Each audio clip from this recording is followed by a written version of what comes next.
అదే RTV app వార్తల్ని క్షణాల్లో చదివే అవకాశం ఉంటుంది. ఒక న్యూస్ పేపర్, ఒక టెలివిజన్ ఛానల్ మీ చేతుల్లో ఎప్పుడూ ఉంటాయి. మీరు మాకు తుఫాన్ వచ్చింది, మేము నష్టపోయాం, మా యొక్క మగ్గాలన్నీ కూడా నానిపోయాయి, వారం రోజుల వరకు మేము మగ్గాల పని చేసుకోలేకపోతున్నాం, మాకు సాయం అందించండి అని మీరు మమ్మల్ని అడగల.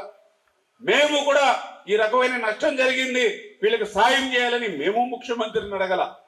కానీ ముఖ్యమంత్రి గారికి తెలుసు అకాల వర్షాలు వస్తే ఏం జరుగుతుంది, తుఫాన్లు వస్తే ఏం జరుగుతుందో తెలుసుకునేటువంటి వ్యక్తి ఈ రాష్ట్రానికి ముఖ్యమంత్రిగా ఉన్నాడు. కాబట్టి తీరం దాటినటువంటి మరుసటి రోజే ఆయన తూర్పు గోదావరి జిల్లా వచ్చి కోనసీమ జిల్లాలో పర్యటించి ఆ రోజే చెప్పాడు, ఎవరైతే చేనేత మగ్గాలు ఉన్నటువంటి వేవర్స్ ఎవరైతే ఉన్నారో వాళ్ళందరికీ కూడా 50 కేజీల బియ్యం, అదే విధంగా 1 కేజీ మంచి నూనె, 1 కేజీ కందిపప్పు, 1 కేజీ పంచదార, అదే విధంగా ఉల్లిపాయలు, బంగాళాదుంపలు వాళ్ళకి అందజేయాలి. ఈ ముఖ్యమంత్రి, ఈ ఉప ముఖ్యమంత్రి, ఈ ప్రధానమంత్రి మీకే సాయం అందించాలి, ఏ రకంగా మిమ్మల్ని మళ్ళీ ముందుకు తీసుకెళ్లాలనే దాని మీదే ఈరోజు మన ప్రభుత్వానికి ఉన్నటువంటి మరి పనిచేసేటువంటి తనానికి ఇది ఒక నిదర్శనం అని చెప్పి మీ ద్వారా తెలియజేసుకోండి. ఇక్కడ ఎన్టీఆర్ టిట్కో ఇల్లు ఉన్నాయి.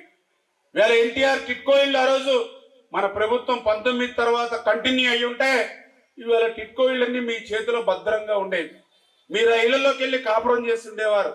కానీ దురదృష్టం, ప్రభుత్వం మారింది.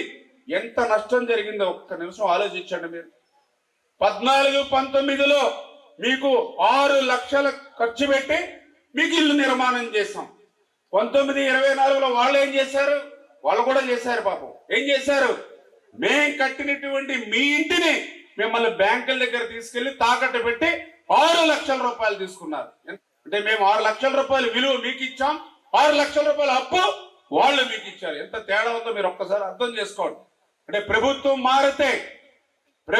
మారితే మరి ఏ రకమైన ఇబ్బంది వచ్చిందో. మనం వేసేటువంటి ఓటు అభివృద్ధి వైపు నడవాలి, మనం వేసేటువంటి ఓటు విధ్వంసం వైపు నడవకూడదు. అందుకు జరిగింది. ఇప్పుడు మీరు పాలకొల్లు టౌన్ లో దగ్గర 6,000 మంది టిట్కో లబ్ధిదారులు ఉన్నారు. ఆలోచన చేయండి. చంద్రబాబు నాయుడు గారి వల్ల మీకు 6 లక్షలు ఖర్చు పెట్టి ఇల్లు వచ్చింది, జగన్మోహన్ రెడ్డి వల్ల 6 లక్షల రూపాయలు అప్పు వచ్చింది. మరి ఈ రకంగా ప్రతిదీ విధ్వంసం, 1 కాదు 2 కాదు. ఒక్కసారి మోసపోయి దగా అవుతే ఎంత నష్టం జరుగుతుందో అర్థం చేసుకోండి. అయినా కూడా ఇది మీ ప్రభుత్వం ఒక్కొక్కటి ఆర్థిక పరిస్థితి కుదుట పడే కొద్ది కూడా మీకు మరింత సాయం ఏ రకంగా చేయాలనే దాని మీద ఎప్పుడు ఈ ప్రభుత్వం ఆలోచన చేస్తుంది. చరిత్ర సృష్టించినోడు ఇప్పుడు ఆ చరిత్రని తిరగరాయబోతున్నాడు. అబద్ధాల గోడల్ని బద్దలు కొట్టి నిజాలను రాగా మీ ముందుంచబోతున్నాడు. నిజమైన వార్తల కోసం వెంటనే డౌన్లోడ్ చేసుకోండి రా యాప్ని.